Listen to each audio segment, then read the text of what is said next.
संदीप की इतनी हिम्मत कि वो तुम्हें ये सब लिखे, तुम्हारे बारे में ये सब सोचे? मैं इस औरत के नस नस से वाकिफ हूँ। पता नहीं तेरे पीछे किस किस के बस साथ... करो माँ। वैशाली! नरेश,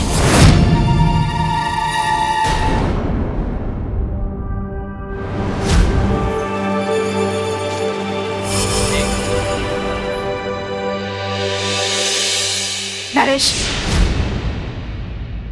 मेरी बात लिख लो। ये औरत तुम्हें बर्बाद कर देगी। माँ को छोड़ के बीवी के पल्लू से चिपक रहे हो ना, बर्बाद हो जाओगे। माँ, हमारे लिए यही अच्छा होगा कि हम लोग अलग अलग रहे। माँ बेटे के रिश्ते को बनाए रखना है तो अच्छा है कि अलग हो जाए। साथ रह के रिश्ता टूटे, इससे तो अच्छा है हम दूर रहकर इसे बना कर रखें। चलो वैशाली। नरेश, ये तुम ठीक नहीं कर रहे हो। माँ, नरेश! माँ जाने दो। अरे क्या जाने दो? नरेश, मेरी बात सुनो। मैं अब भी कह रही हूँ, इसके चक्कर में इस घर को बर्बाद मत करो। तुम्हें छोड़ के मत जाओ। माँ,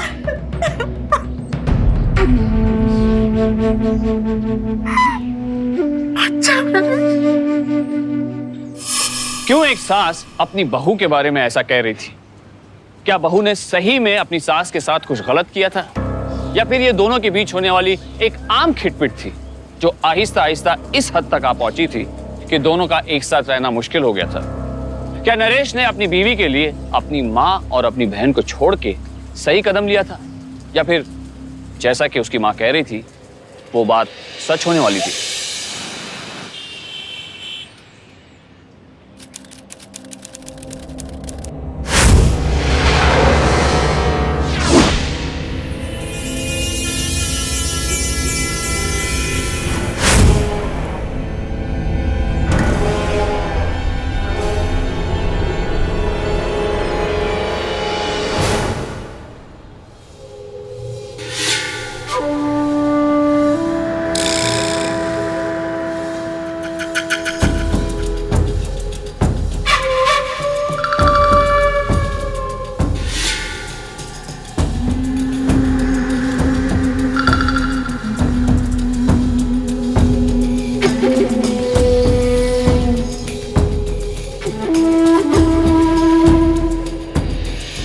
यार संदीप, हाँ अच्छा हो यार तू हमारी मदद करने आ गया, वरना पता नहीं हम दोनों का क्या हाल होता। अरे कभी भी यार, तू बुला, मैं चलाऊंगा। अब दोस्ती करी है तो तन मन से निभाना तो पड़ेगा ही। नमस्कार नरेश जी। नमस्कार यशवर्धन जी, और थैंक यू, आपने बहुत कम समय में घर को बहुत अच्छा रिपेयर करके दिया है। इसमें धन्यवाद की बात क्या है, ये तो हमारा फर्ज था। देखिए, किसी भी चीज की जरूरत हो बेझिझक मांग लेना। जी बिल्कुल। हाँ नरेश जी, आपका तो टूरिंग जॉब है ना, तो आपको तो 4-5 दिनों के लिए बाहर जाना पड़ता हो। जी वही तो चिंता लगी रहती कि मैं वहाँ टूर पर बाहर रहूंगा और वैशाली यहाँ पर अकेली रहेगी। अरे इसमें चिंता की क्या बात, हम है ना। और हाँ भाभी जी, आपको किसी भी चीज की जरूरत हो मेरा घर ऊपर है, बेझिझक मांग लेना। नमस्ते। अरे संदीप, वो टेम्पो वाले को पैसे देना बाकी रह गया, चल देकर आ।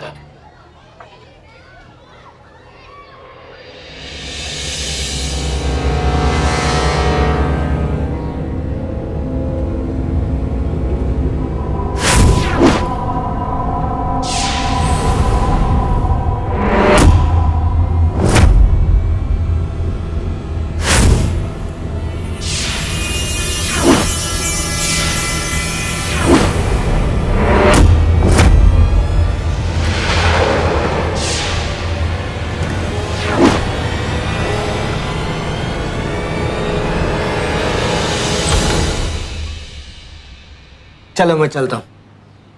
ये लीजिए आपका बैग। जानती हो, अब मुझे टूर पर जाने पर कोई तकलीफ नहीं होती, क्योंकि तुम मुझे अपनी प्यारी सी मुस्कुराहट से विदा जो करती हो। आपके जाने के बाद अब आपके आने का इंतजार नहीं बल्कि उम्मीद करती हूँ, इसलिए स्माइल अपने आप आ जाती है। चलो ठीक है, 3 दिन में आता हूँ। Okay, bye. बाय। और फोन कीजिएगा। बाय।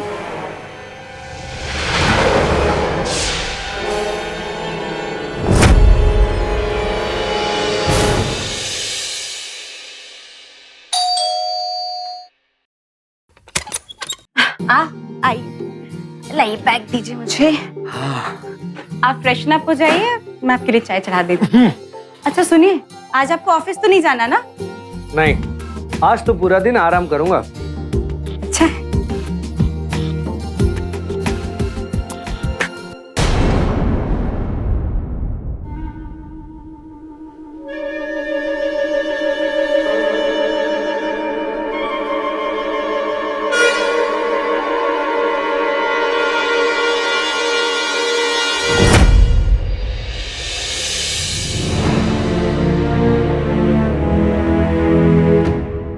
वैशाली, वैशाली, हाँ, आप बुला रहे? ये सब क्या है?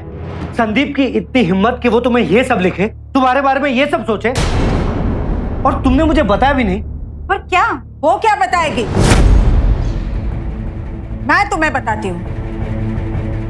तू तो बाहर रहता है और तेरे पीछे इसके गुलछरे की खबर सुनकर ही हम यहाँ आए हैं तुझसे बात करने के लिए।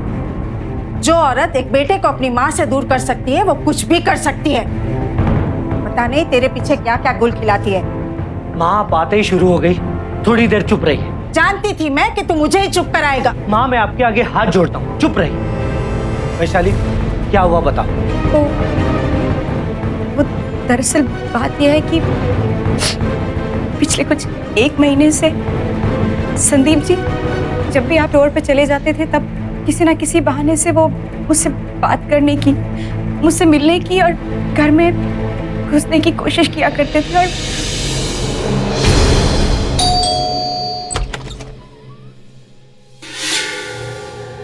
आप नरेश तो है नहीं, वो टूर पे गए हैं, कोई काम था? वो मैं ये पूछने आया था कि कहीं आपको किसी चीज की कोई जरूरत तो नहीं या कोई तकलीफ? नहीं नहीं, थैंक यू। भाभी जी, घर आए मेहमान को एक गिलास पानी तो पिला दीजिए। आप अंदर आइए ना, मैं लेकर आती हूँ। आइए आइए।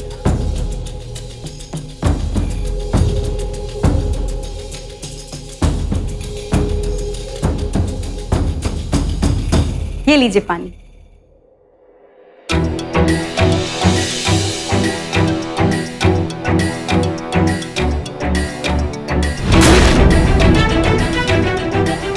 उसके बाद वो कई बार आए, लेकिन मैंने उन्हें घर में नहीं घुसने दिया। लेकिन उस दिन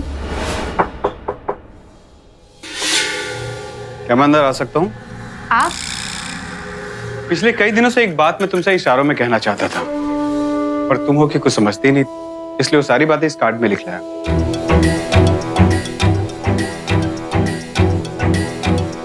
देखिए, मैं बहुत अच्छे से समझती हूँ कि आप मुझसे क्या चाहते हैं। भलाई इसी में होगी कि इसी वक्त आप यहाँ से चले जाएं, वरना ये जो आपकी चाहत है ना, ये सब मुझे नरेश को बतानी पड़ेगी। चलिए जाइए यहाँ से।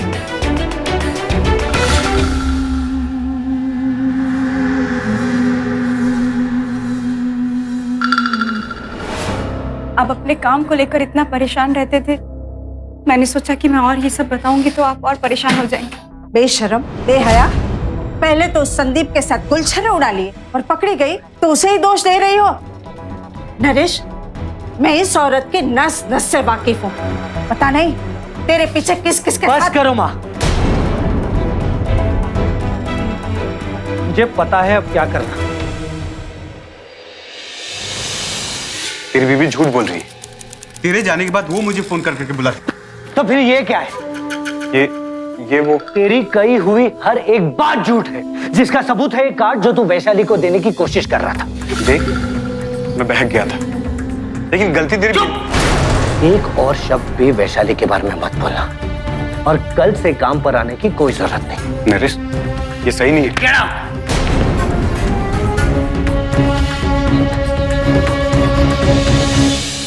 नरेश न सिर्फ अपनी बीवी से बहुत प्यार करता था, बल्कि उसे उस पर बहुत भरोसा भी था। और रिश्ते वही मजबूत होते हैं जहां भरोसा हो। लेकिन सच क्या था? क्या सब कुछ वैसा ही था जैसा नरेश देख, सुन और समझ रहा था?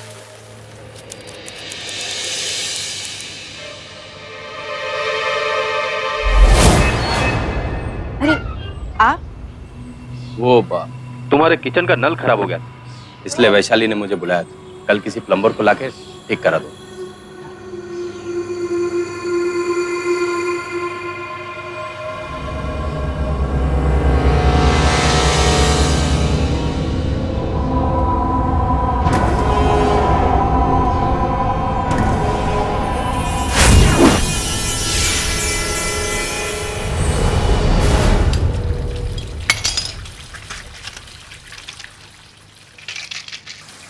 आपका ये नल खराब है, दूसरा लाना पड़ेगा। तू ले आना जाके। मैं इधर पानी को रोके हुआ हूँ, अगर मैं यहाँ हाथ छोड़ूंगा तो पूरा रूम में पानी भर जाएगा। आप जाइए ना, लेकर आइए। आता हूँ। भाभी जी 1 मिनट आप इस पे थोड़ा हाथ रखिए ना, तब तक मैं नीचे का चेक कर देता हूँ।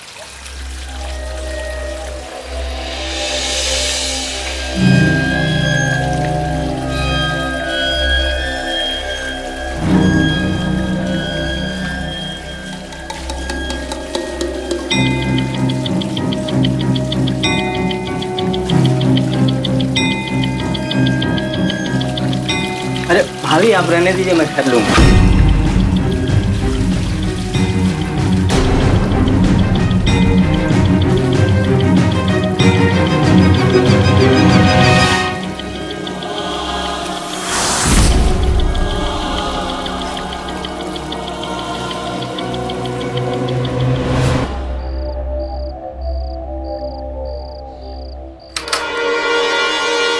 वैशाली! नरेश,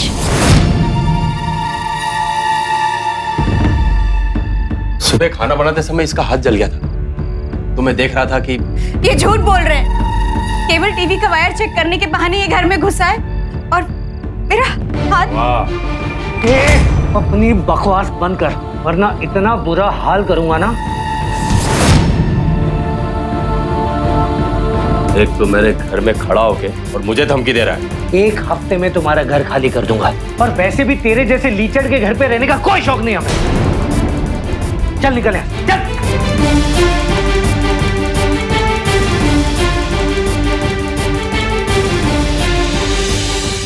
नरेश,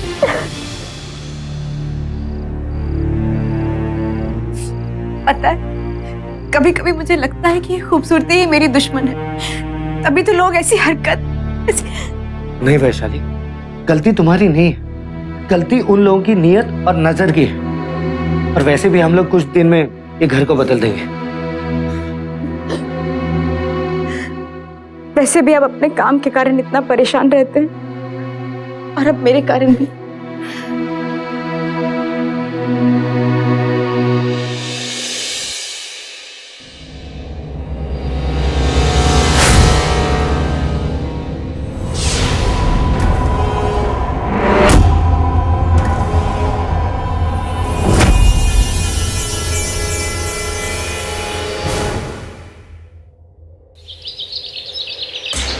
नहीं पीनी तेरे हाथ की चाय।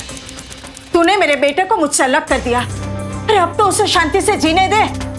पता नहीं क्या क्या पाप कर्म करती रहती है, जीना दुभर कर दिया इसका। माँ, आपको क्या मिल जाता है ये सब बोलकर? आप यहाँ पर कभी कभार आती है, कम से कम वैशाली से अच्छे से बात तो कीजिए। ये अच्छे से बात करने के लायक ही नहीं। चल अब बता, ये दूसरा घर क्यों ढूंढ रहा है? वो यहाँ का मकान मालिक अच्छा आदमी नहीं है, वो वैशाली को खराब नजर से देखता है, और कुछ दिन पहले तो उसका हाथ भी पकड़ लिया। उसने कुछ नहीं किया होगा, यही कुलक्षणी ने अपना त्रिया चरित्र का खेल खेला होगा। माँ आप कुछ भी बोले जा रही है, मुझसे गलती हो गई आपको बताकर। सीमा माँ को समझाओ, गलत वो होता है जो गलत करता है, ना कि जिसके साथ गलत होता है, और वैशाली के साथ गलत हुआ है। भैया आप चिंता मत करो, मैं माँ को समझा दूंगी। माँ घर चलो। हाँ घर चलो, वैसे भी यहाँ दीवालों से सर टकराने से कुछ नहीं होने वाला है, कुछ फायदा नहीं है। रूप की पट्टी जो बांध रखी है मेरे बेटे की आंखों पर।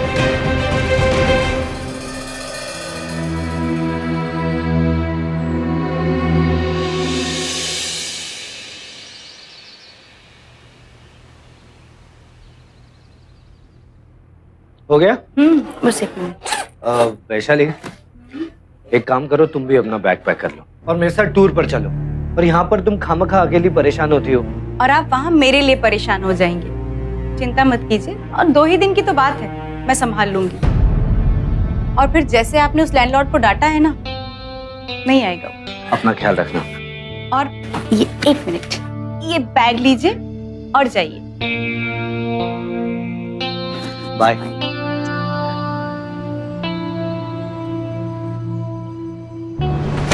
शादी की बुनियाद विश्वास पर टिकी है। अपने दोस्त संदीप की हरकतों से वाकिफ होने के बाद भी नरेश ने अपने दिमाग में शक को घर नहीं करने दिया। और तो और मकान मालिक को भी वैशाली के साथ घर में पाकर नरेश अपने भरोसे को तोड़ने को तैयार नहीं था। और नरेश का अपनी पत्नी वैशाली पर इस हद तक भरोसा करना कितना सही था?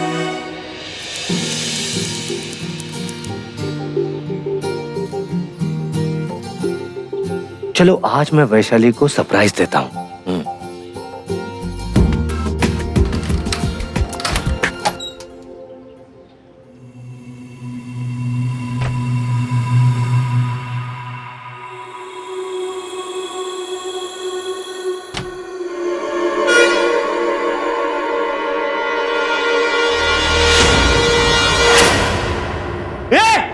कौन है तू? कौन है तू? क्या कर रहा है यहाँ पर? कौन है तू? मैं तो बस मैडम के कहने पे आया था। 2000 रुपया दिए थे उसने, और मैं उसको खुश रखता हूँ बस। क्या बकवास कर रहे हैं? रुक!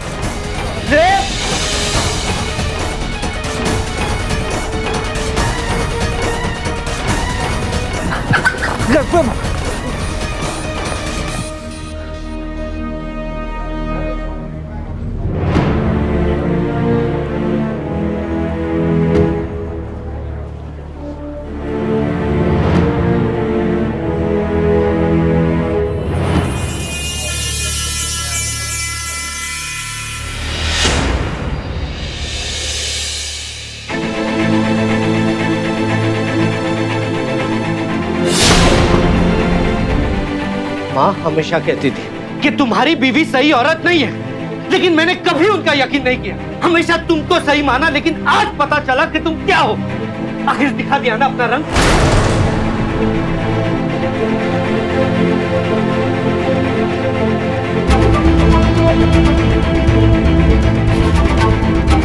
क्या क्या कह रहे हैं? मुझे नहीं पता कि वो तुम्हारे बेडरूम के अंदर घुस गया और तुम्हें पता भी नहीं चला। मुझे क्या उल्लू समझा है? नरेश, मैं तो बाथरूम में थी, मुझे कैसे पता कि वो कैसे घर में आया? लेकिन आज मुझे सब पता चल गया। क्या कह रहे हैं? झूठ मत बोला वरना।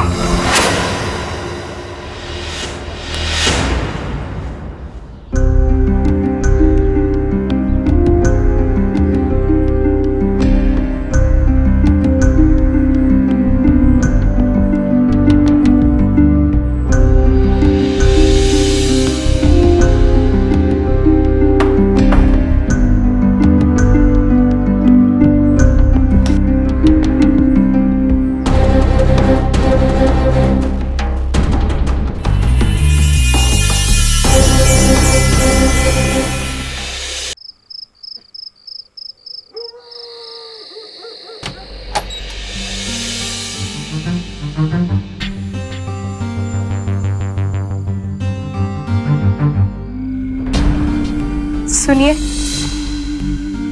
आपको आपके वैशाली पे भरोसा नहीं है? आपने तो मेरे लिए सबसे लड़ाई करी, अपनी माँ का घर तक छोड़ दिया और मुझे सबसे बढ़कर प्यार दिया। इस सब के बाद आपको ये लगता है कि मैं आपको धोखा कैसे दे सकती हूँ?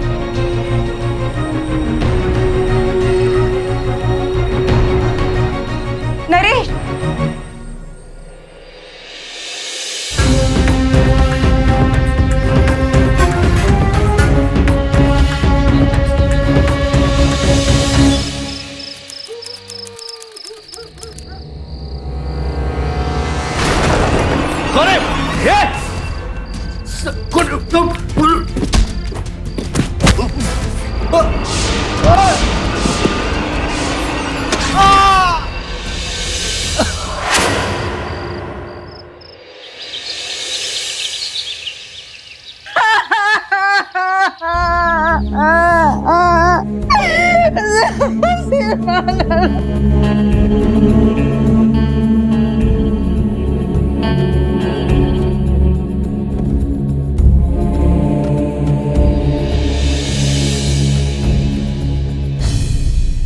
इसे यहाँ चाकू से मारा गया। ऐसा लगता है नरेश ने चोर को देखा होगा, कौन है?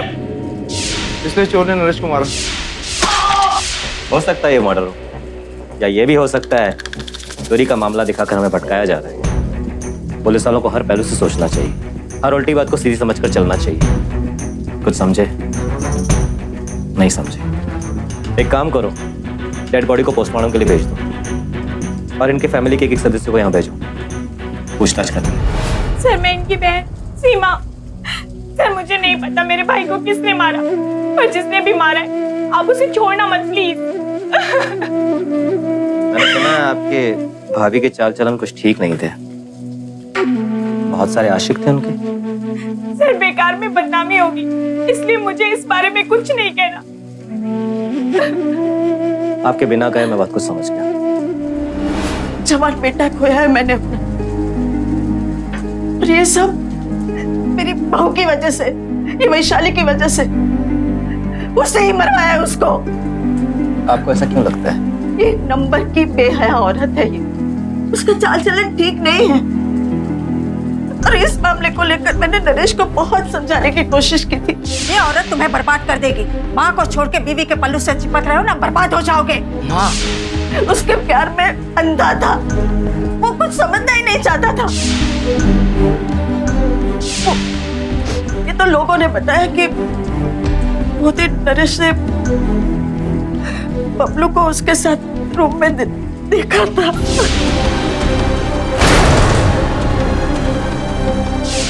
और उससे पहले नरेश की कंपनी में काम करता था लड़का संदीप, उसके साथ उसका चक्कर था।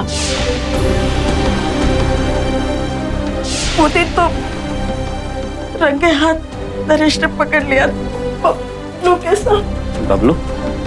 बबलू कौन? वो प्लम्बर है, छोटा मोटा काम करता है। बबलू?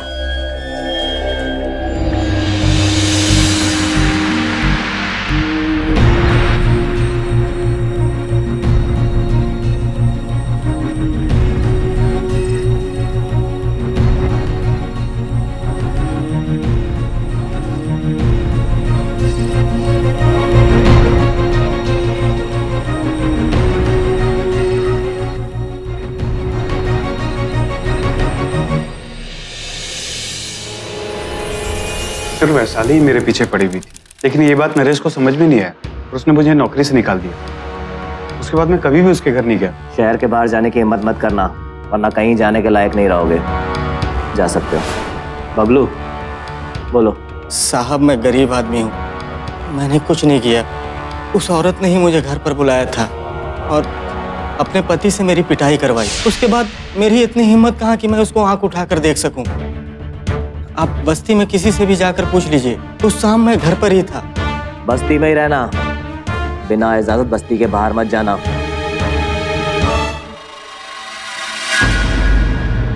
अब तो ये वही बता सकती है कि इस खून में उसके किस आशिक का हाथ है। जानती हो, अब मुझे टूर पर जाने पर कोई तकलीफ नहीं होती, क्योंकि तुम मुझे अपनी प्यारी सी मुस्कुराहट से विदा जो करती हो।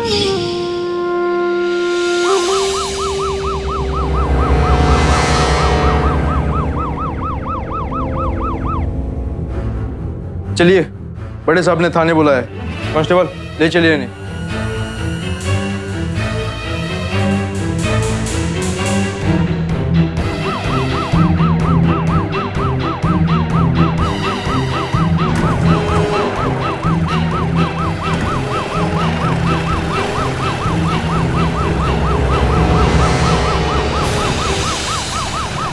पुलिस ने वैशाली को अरेस्ट कर लिया।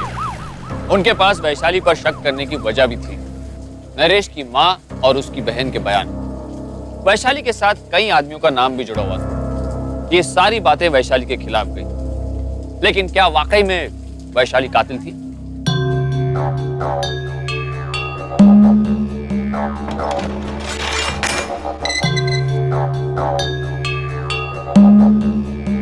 तो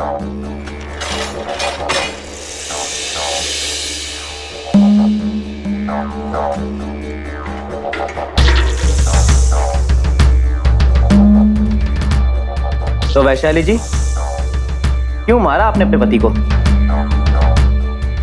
मैंने अपने पति को नहीं मारा। मैं क्यों मारूंगी अपने पति को?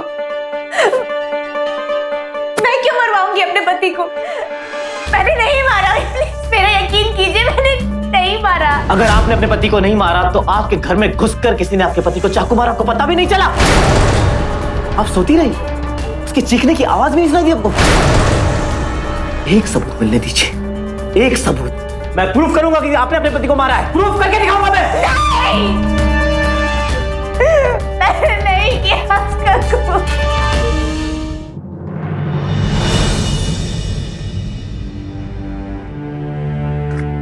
आप? जी, मैं वैशाली का चचेरा भाई हूँ। सुनो, उन्हें ले आओ।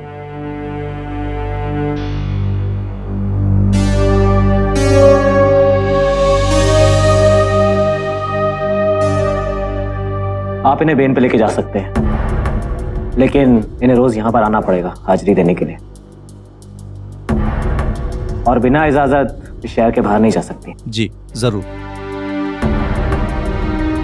चलो वैशाली।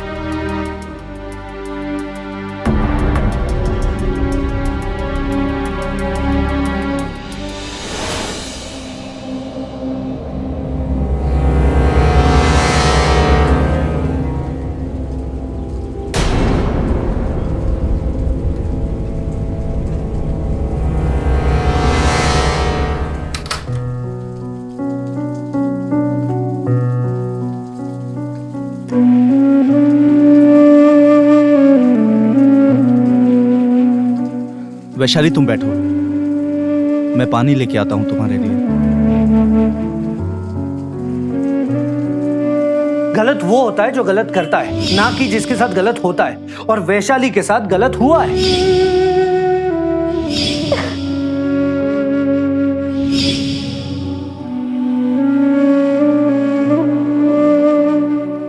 वैशाली पानी पी लो। वैशाली पानी।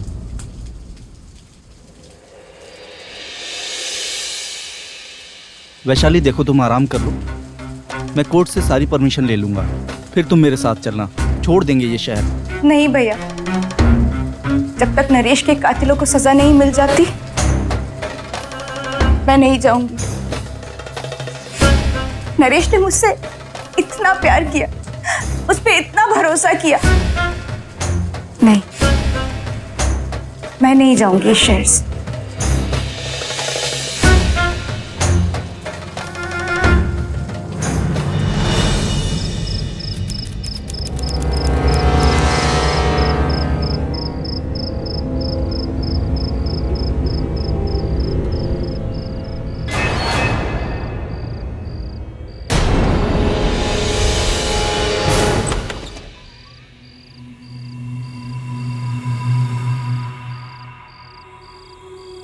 वैशाली।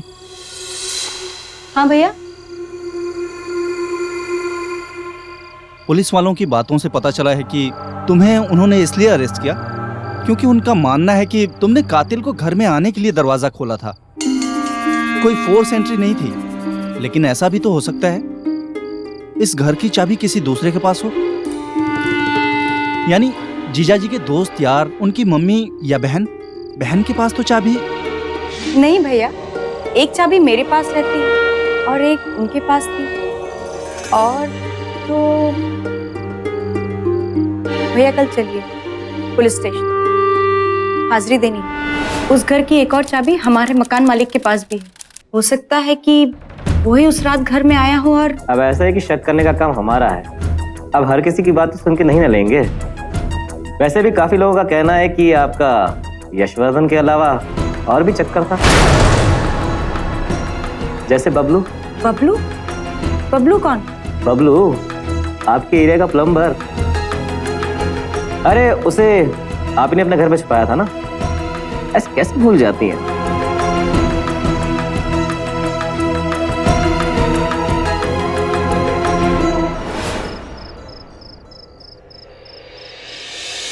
वैशाली, खाना खा लो। सब समझते हैं कि उस प्लम्बर बबलू को मैंने घर में आने दिया, पर मुझे तो पता भी नहीं था कि वो कब घर में आया। मैं तो उस वक्त नहा रही थी भैया। वो भैया, कहीं ये बबलू ही तो नहीं? बबलू?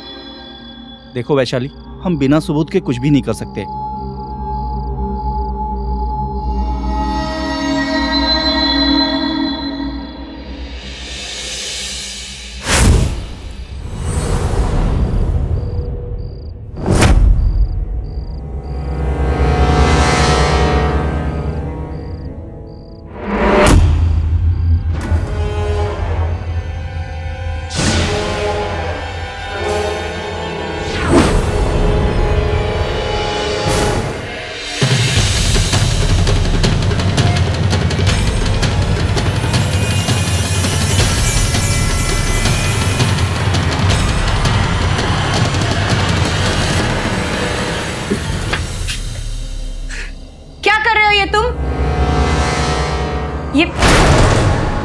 मैं यहाँ इतनी परेशानियां झेल रही हूँ और तुम्हें अपना खेल सूझ रहा है? तुम मेरा वीडियो बना रहे हो? क्यों बना रहे हो तुम मेरा वीडियो? जी वो मैं आपको पसंद करता हूँ, इसलिए मैं आपका वीडियो बना रहा हूँ, और कोई बात नहीं। क्या? सच कह रहा हूँ, और कोई बात नहीं। कब से बना रहे हो तुम मेरा वीडियो? जब से आप यहाँ रहने आई हैं तब से।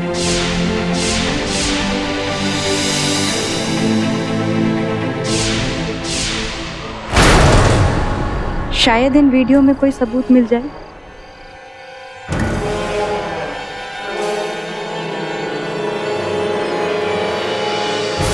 क्या मैं वो वीडियोस देख सकती हूँ?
इसके पास मेरे घर की चाबी कैसे आई?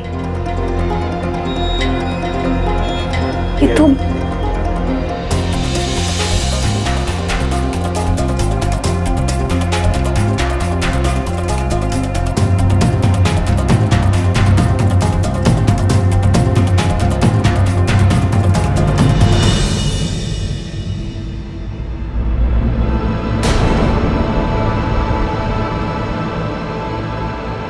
पॉज करें। ये वही होगा जिसने नरेश को मारा है, मगर इसका चेहरा नजर नहीं आ रहा है।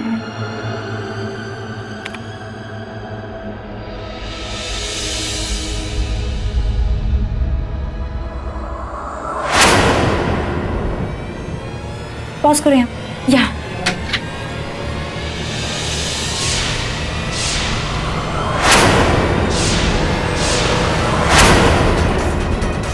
ये तो बबलू है।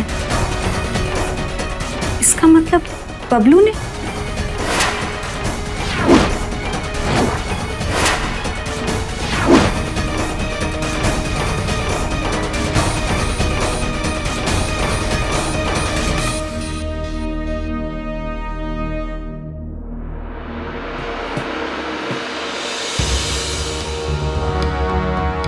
तुम्हें पता है ना, किसी का वीडियो निकालना गैर कानूनी है। लेकिन तुम्हारे ऐसे करने से हमें असली कातिल का पता चला, लेकिन साथ ही साथ वैशाली से हमारा शक भी हटा। मगर आइंदा ऐसे कभी मत करना। तुम अभी जाओ उस बबलू के घर, एक घसीट कर ले आओ। जी सर।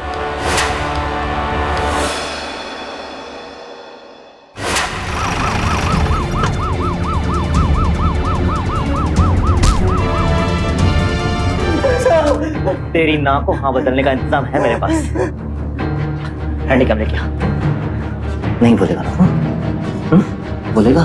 सर। देख देख, तू ही है ना? हाँ,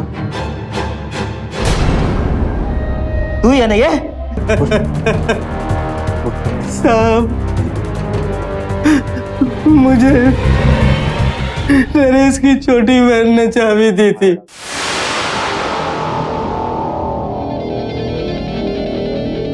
और उसी ने सब पहली बार मुझे नरेश के घर भेजा, ताकि नरेश को लगे कि वैशाली उसे धोखा दे रही है। मेरे भाई को मेरी भाभी पर कभी शक नहीं होता है। वो उसे सावित्री की भी माँ लगती है। तुम्हें कुछ ऐसा करना होगा कि भैया को लगे कि तुम्हारे और मेरी भाभी के बीच नाजायज संबंध है।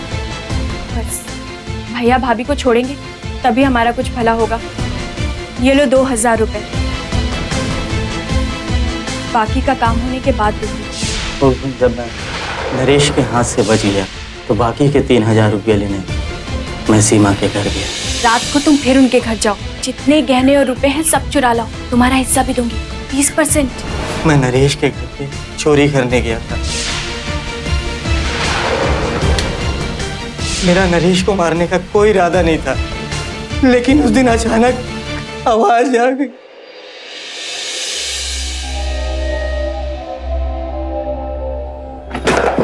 कौन है ये? कौन?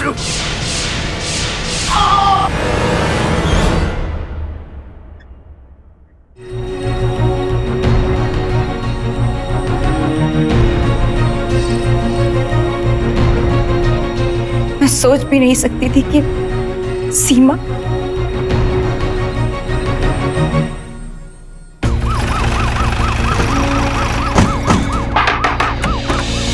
पुलिस। एक मिनट, करके तलाशी लो। अरे एक मिनट रुकिए, क्या कर रहे हैं आप लोग? आप जरा शांत रहेंगी और हमें अपना काम करने देंगे, वरना हमें दूसरा तरीका भी आता है।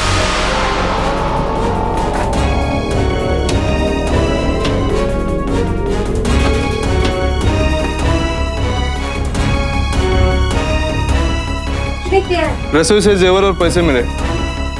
ये सब कैसी माँ है आप, कैसी बहन है आप। अपने ही भाई का घर बर्बाद करने पे तुले हुए थे, उसी के घर चोरी कराई, जिसके चक्कर में उसकी मौत हो गई। नहीं, ये झूठ है, हमने नहीं करवाया कुछ भी। बबलू पकड़ा गया है।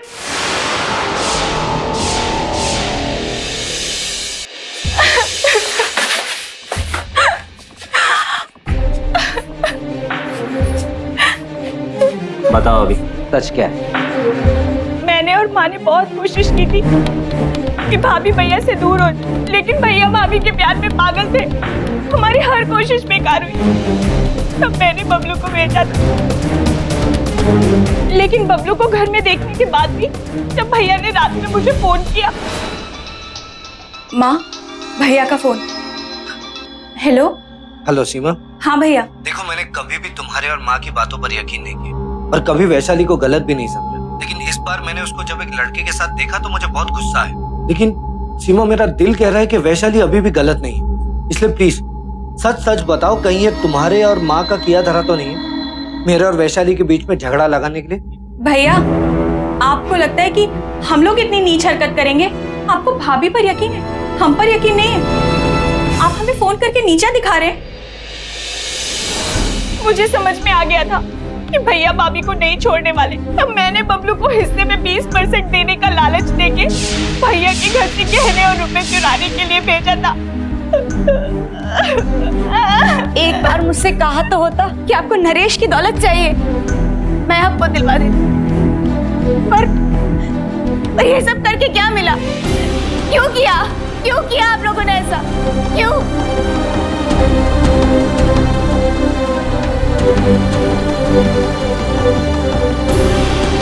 इन लोगों को लॉकअप में ले जाओ।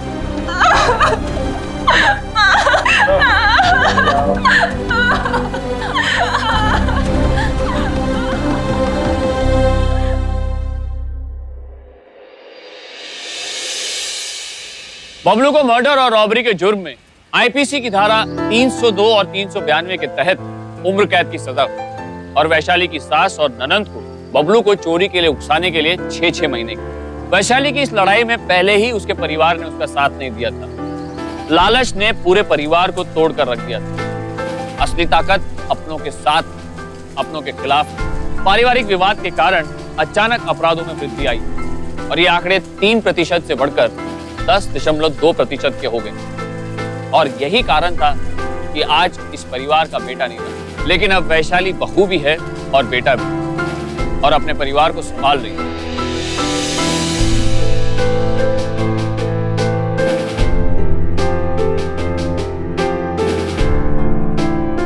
अब मुझे दीजिए इजाजत।